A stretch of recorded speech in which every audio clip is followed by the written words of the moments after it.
नमस्कार, कैसे हैं आप? फिक्र आपकी में बहुत स्वागत है आपका एक बार फिर से। लेकिन अब बहुत ज़्यादा फिक्र बढ़ गई है, खासकर कोरोना को लेकर देश में। और ये वही हालात हो रहे हैं जो शायद कल्पना से परे हैं, क्योंकि ये हालात यूरोप में थे कुछ दिन पहले तक। हम दुनिया के कई देशों को कोरोना के जिस मकड़जाल में फंसा देख रहे थे, उसी मकड़जाल में अब अपना देश भी फंसता नजर आ रहा है। आज हम इसकी भयावहता को दिखाएंगे और नए केसेस से लेकर इलाज तक की मुसीबत बताएंगे। हरिद्वार में चल रहे कुंभ को लेकर जिसका डर था वो हो गया है। टीवी 9 आपको शुरू से वार्न कर रहा था। सबसे शुरुआत में कुंभ से सैकड़ों लोग कोरोना पॉजिटिव पाए गए हैं। बावजूद इसके आज गंगा में धूमधाम से शाही स्नान हुआ। ऐसे में हमने साधु संतों से पूछा कि क्या हम इस काल में आस्था देखें या आपदा? जवाब सुनकर हैरान हो जाएंगे। पिछले साल कोरोना संक्रमण के शुरुआती दौर में हमने रेमडेसिविर नाम के इंजेक्शन का नाम सुना था। बावजूद इसके आज भी उसकी कमी है, कालाबाजारी हो रही है। हम आपको इसकी वजह समझाएंगे और बताएंगे कि इसे कंपलसरी लिस्ट में क्यों नहीं डाला जाना चाहिए। कोरोना की ही तरह पश्चिम बंगाल में हिंसा एक फिक्र बनती जा रही है। इस बार पश्चिम बंगाल के चुनावों में बड़ी संख्या में सुरक्षाकर्मी नियुक्त किए गए हैं। बावजूद इसके हिंसा का दौर नहीं थमा। आज हम बात करेंगे कि क्या पश्चिम बंगाल को हिंसा की लत लग गई है? लोगों की मानसिकता बदलती क्यों नहीं?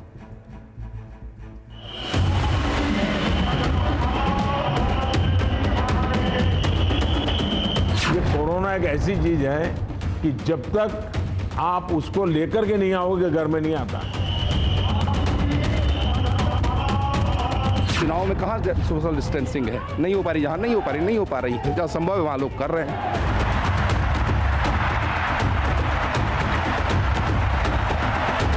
हम अपने तीर्थों की या अपने पवित्र परंपरा को हम नहीं छोड़ सकते, वो हमारे लिए महत्वपूर्ण है। चुनाव के लिए किसी के लिए कोरोना नहीं है। रैलियां निकल रही हैं, बाकायदा अपना जो है जनसभाएं कर रहे हैं, उसके लिए किसी के लिए कोरोना नहीं है।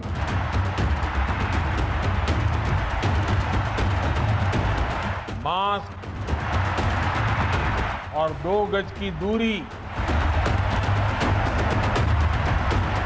ये हमारे बचाव के सबसे कारगर हथियार है। सबसे पहले फिक्र उस मकड़जाल की जिसमें हम और आप फंसते जा रहे हैं, और जिस मकड़जाल से बाहर निकलने का रास्ता कंफ्यूजन से भरा नजर आ रहा है। अगर कोरोना के वायरस को एक मकड़ी समझ लें तो उसका पूरा जाल कुछ इस तरीके से है। जरा ध्यान से देखिएगा। पहला जाल है कुंभ में कोरोना।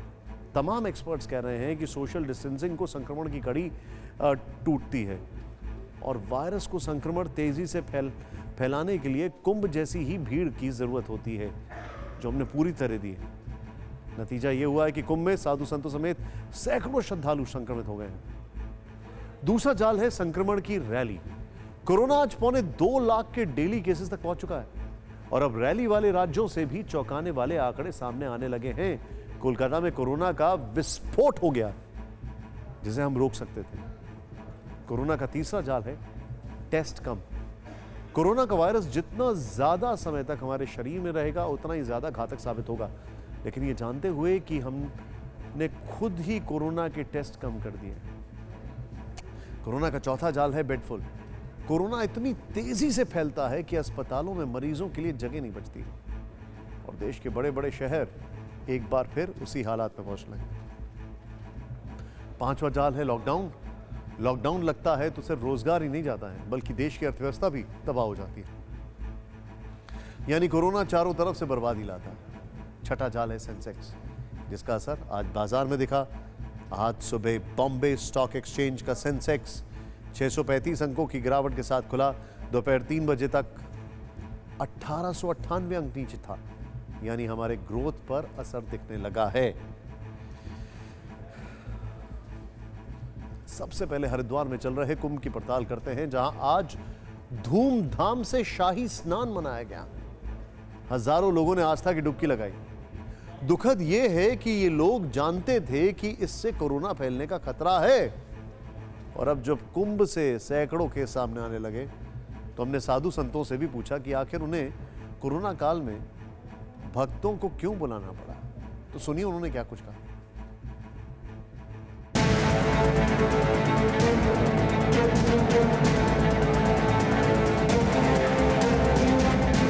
संभव है वो नहीं हो पा रहा है। चुनाव में कहाँ सोशल डिस्टेंसिंग है, नहीं हो पा रही, जहाँ नहीं हो पा रही है, जहाँ संभव है वहाँ लोग कर रहे हैं।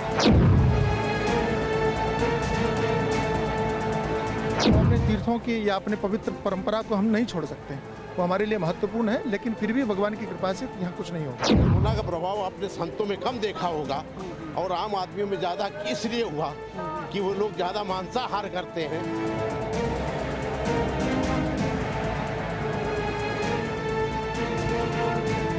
वैसे भीड़ तो सभी जगह होती है ना, कुंभ मेला तो एक बहाना है, लेकिन सब जगह होती है। साधु संतों के जमाने में आने के डर नहीं रहता है, वो इलेक्शन वाले को डर नहीं है तो हमको काय को डर है। जो लोगों की आस्था है, हमारे हिंदुस्तान की हिंदुओं की जो आस्था है वो तो आएगी। ये बातें और तस्वीरें बता रही हैं कि आखिर क्यों हरिद्वार महाकुंभ के कोरोना सुपर स्प्रेडर बनने की आशंका जताई जा रही है।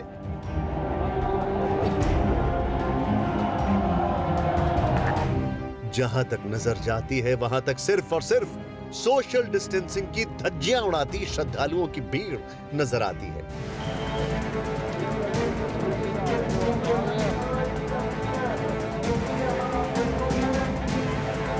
ये वो भीड़ है जो पुण्य की चाह में उस मास्क को तिलांजलि दे चुकी है जो इस कोरोना काल में सबसे बड़ा रक्षा कवच है। आस्था का यह सैलाब पूरे देश को टेंशन में डाल रहा है, क्योंकि एक और संतों और भक्तों का रेला है तो दूसरी ओर कोरोना की दूसरी लहर का कहर, जिसकी गंभीरता का अंदाजा आपको हरिद्वार का कोरोना ग्राफ देखकर हो जाएगा। 1 से 11 अप्रैल तक के आंकड़ों पर नजर डालें तो हरिद्वार में इस महीने में कोरोना के नए मामलों में 159% से ज्यादा का उछाल दर्ज किया गया है। 11 अप्रैल को यहां 386 नए केस मिले। हरिद्वार में ये न सिर्फ इस साल एक दिन में इतने संक्रमित मिलने का रिकॉर्ड है, बल्कि पिछले साल कोरोना की पहली लहर के पीक से भी ज्यादा लोग एक दिन में कोविड पॉजिटिव मिले हैं। कहने के लिए तो कोरोना विस्फोट को रोकने के लिए पुलिस और प्रशासन की ओर से तमाम उपाय किए गए थे, लेकिन अब सब धरे के धरे रह गए। अखाड़ों के शाही स्नान से पहले गंगा किनारे उमड़ी इस भीड़ को देखिए। क्या यही सोशल डिस्टेंसिंग है? डुबकी लगाकर पुण्य कमाने के लिए गंगा की धार में उतरे हर शख्स को देखिए। क्या किसी के चेहरे पर मास्क दिखा? ये सब कराने की जिम्मेदारी जिन कंधों पे थी, उनमें से एक उत्तराखंड के पुलिस के मुखिया को मजबूरी गिनाते हुए सुनिए। उत्तराखंड पुलिस कंपैरेटिवली बहुत छोटी पुलिस है, उसके बावजूद ये महाकुंभ तो उसी स्केल पर होता है, तो हमारे लिए बड़ी चुनौती, हम इसको मानते आए हैं। हम लोगों ने पूरा प्रयास किया है कि कोविड के अनुरूप बिहेवियर हो सभी लोगों का, और जहां तक संभव हो सके उतना गाइडलाइन का पालन कराया जा सके। आज जो पीक डे है तो आज मेरे लिए बहुत ज़्यादा पालन कराया जाना संभव नहीं। सुना आपने किस तरह उत्तराखंड के डीजीपी ने हाथ खड़े कर दिए।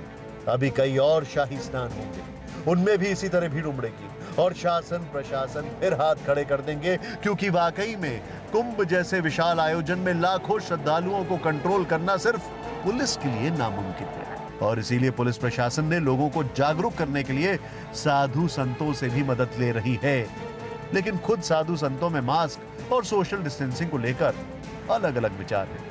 तो फिर भला भक्तों को क्या संदेश जाएगा?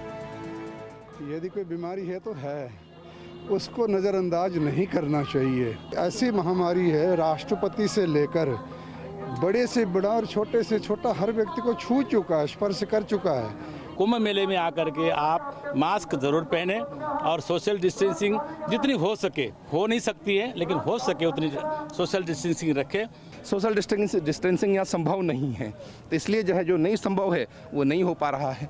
चुनाव में कहाँ सोशल डिस्टेंसिंग है, नहीं हो पा रही, जहाँ नहीं हो पा रही है, जहाँ संभव है वहाँ लोग कर रहे हैं। कोरोना का प्रभाव आपने संतों में कम देखा होगा और आम आदमियों में ज़्यादा इसलिए हुआ कि वो लोग ज़्यादा मांसाहार करते हैं। अगर वो अपने मनुष्यत्व का प्रकृति के द्वारा बनाए हुए नियमों का पालन करें और विशुद्ध शाकाहारी बने, वो इस कोरोना महामारी पर विजय प्राप्त कर सकते हैं। आप बंगाल में चुनाव हो रहे हैं, उस पर भी लोगों को विचार करना चाहिए। दुनिया भर में चुनाव होते हैं तब उसका महत्व नहीं रह जाता है, तो हम अपने तीर्थों की या अपने पवित्र परंपरा को हम नहीं छोड़ सकते, वो हमारे लिए महत्वपूर्ण है, लेकिन फिर भी भगवान की कृपा से यहाँ कुछ नहीं होगा। कुछ ऐसी ही बातें हमने उन श्रद्धालुओं के मुंह से भी सुनी जो यहाँ पवित्र स्नान के लिए पहुंचे, अखाड़ों की पेशवाई देखने पहुंचे। महाकुंभ में भारी संख्या में लोग इकट्ठा हुए हैं, दर्शन करने के लिए लोग आ रहे हैं, शाही स्नान में शामिल होने के लिए आ रहे हैं, लेकिन नियमों का जो एक लंबी फहरिस्त यहाँ पर बनाया गया था वो खुलेआम उसकी धज्जियां उड़ती हुई दिखाई दे रही है। क्या लग रहा है कि इस भीड़ की वजह से और नहीं बढ़ जाएगा? वैसे भीड़ तो सभी जगह होती है ना, कुंभ मेला तो एक बहाना है लेकिन सब जगह होती है, तो इसकी वजह से थोड़ी कोरोना बढ़ रहा है। जो लोगों की आस्था है, हमारे हिंदुस्तान की हिंदुओं की जो आस्था है वो तो आएगी। चुनाव के लिए किसी के लिए कोरोना नहीं है, रैलियां निकल रही हैं, बाकायदा अपना जो है जनसभाएं कर रहे हैं, उसके लिए किसी के लिए कोरोना नहीं है। सिर्फ आम जनता के लिए, पब्लिक के लिए, जो डेली कमा रहा है खा रहा है, उसके लिए कोरोना निकल कर आता है। ये बातें सुनकर साफ हो जाता है कि कुंभ में आ रहे श्रद्धालुओं के बीच कोरोना को लेकर कितनी सतर्कता है, और सोशल डिस्टेंसिंग और मास्क को धत्ता बताने वाली भीड़ की तस्वीरें भी इस पर मोहर लगाती हैं कि सब कुछ भगवान भरोसे है और ये लापरवाही कुंभ जैसे बड़े मेले में हालात और बिगाड़ सकती है। इस समय देश में आर फैक्टर 1.39 है, और आर फैक्टर का मतलब एक संक्रमित व्यक्ति से कितने लोगों में संक्रमण फैलता है। ताजा आंकड़ों के मुताबिक 1.39 के आर फैक्टर का मतलब यह हुआ कि 10 संक्रमित लोग 14 लोगों में, फिर 19 लोग आगे 27 लोगों में बीमारी फैला रहे हैं, और फिर 27 लोगों से 37 नए लोग संक्रमित हो रहे हैं, और फिर वो 37 लोग 52 लोगों में कोरोना फैला रहे हैं। इसी तरह कोरोना संक्रमण की चेन बन रही है, जिसे मास्क और सोशल डिस्टेंसिंग की अनदेखी और मजबूत कर रही है। ये अनदेखी कुंभ में भी भारी पड़ सकती है, और आस्था के कुंभ को कोरोना के कुंभ में बदलते देर नहीं लगेगी।